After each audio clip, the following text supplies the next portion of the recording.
flexibility script. This video is going to be going into a self-massage technique to address the tissue muscles all on the outside of our hips. Predominantly, there's a muscle called TFL, that's short for tensor fascia latae, and it's a really important muscle because not only does it help with hip flexion, it helps our hip flexors bring our leg up. It also aids in the motion of external rotation, which is like when we sit cross-legged, or sometimes in yoga there's like a pigeon pose move. It helps in that motion of external rotation. And when it is in a shortened state, it can sometimes come and cause knee issues down, because that muscle is where the IT band comes from. Iliotibial band is a thick band of tissue on the outside of our leg, and it comes from TFL. So keeping the TFL open and happy and mobile will really help address and both treat and prevent any issues that can cause hip and low back and discomfort and knee discomfort as well. The technique that we're going to be doing with the foam roller here is what I'm going to be using for self-massage. This technique integrates some movement into it. So not only are we just holding to massage the tissue out, we're going to be adding some movement to open up that TFL and all the ways that it helps us in hip extension, hip flexion, hip external rotation. The main thing that I suggest is that the foam roller I'm using is really quite hard. You can always do this on a softer foam roller, or maybe put a towel over the foam roller, or sometimes there's these soft balls that are used for self-massage that can also be used, and you can do all the technique, all the 3 moves that I'm going to be doing with the foam roller. You can use it on another tool that maybe not as hard as the foam roller is, as this one is in particular. I always say, if you had to ask yourself on a scale of 1 to 10 how much discomfort you're in, you're always going to want to be below a 7. Below a 7 usually ensures that you can breathe into it, and when we're dealing with anything with flexibility and mobility work, we really are having the greatest impact on our nervous system to help relax and open up the tissues. So if you find yourself in a state where you're saying you're like a 7, 8, 9, 10, usually picking a softer tool to help mobilize that tissue and massage it out will be a bit kinder. So just something to be aware of, so that you can breathe and relax into it a little bit more. So a couple of things. We're going to be addressing all the outside of the pelvis pretty much. And usually when we go into doing it, sometimes you'll feel like you're on bone, and you're correct. You're on your pelvis, but I promise there's some tissue right there that we're going to be working on addressing, some muscle tissue. So I'm going to find myself right on the outside of my hip, my elbows propped underneath my shoulder, and I usually maintain this pushing energy to keep my shoulder active and keep my neck and shoulder happy all throughout.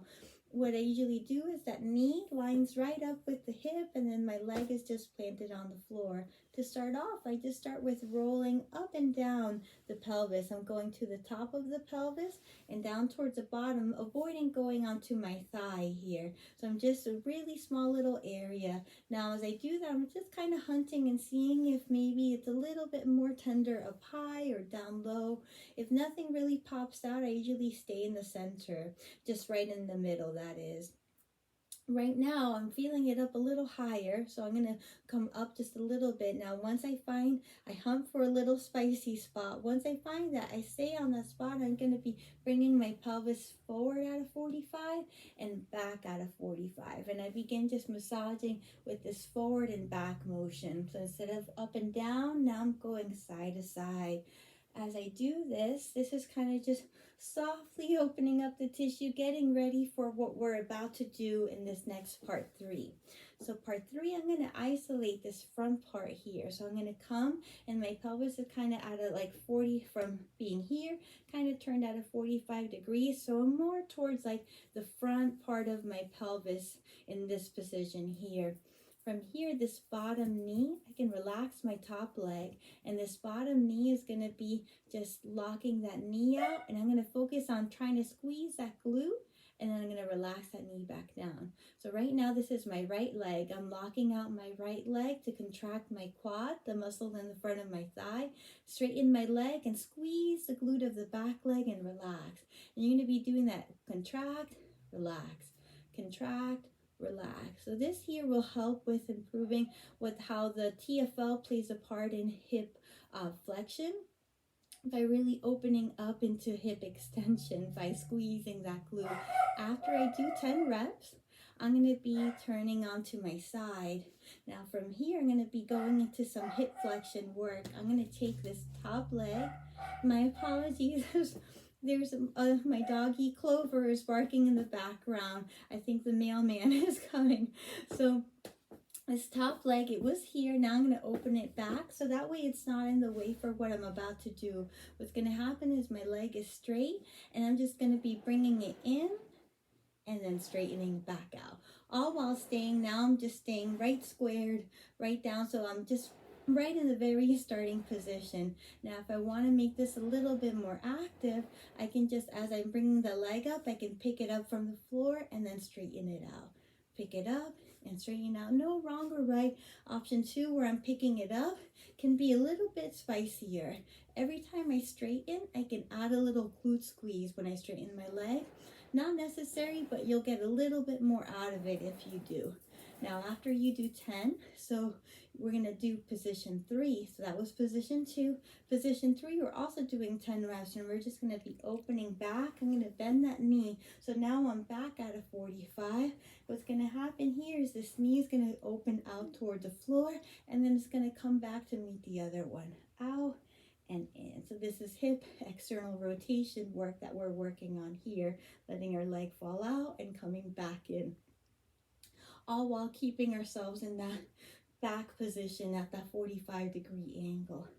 After I complete 10 repetitions, then I'm all done. So before I come up out of it, I'm just going to review. So first position, I'm kind of turned out of 45, and I'm just going in and out of straightening my knee to squeeze that glute and then relax. Squeeze that glute and relax. Position 2, I'm opening, so I'm nice and stacked now on the foam roller, and I'm pulling that knee in and then straightening it out for 10 reps.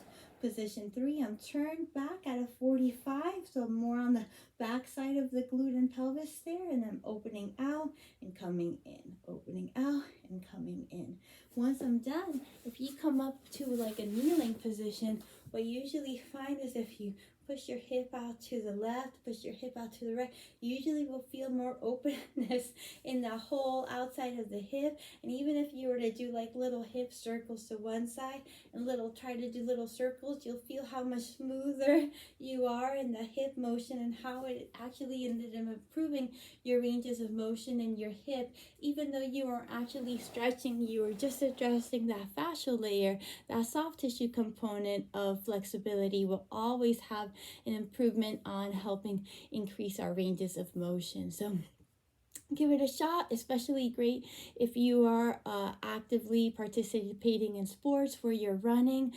These muscles are so important to address to both keep our hip, back, and knees really happy and continuing to do what we want to do. All right, give it a shot. Bye.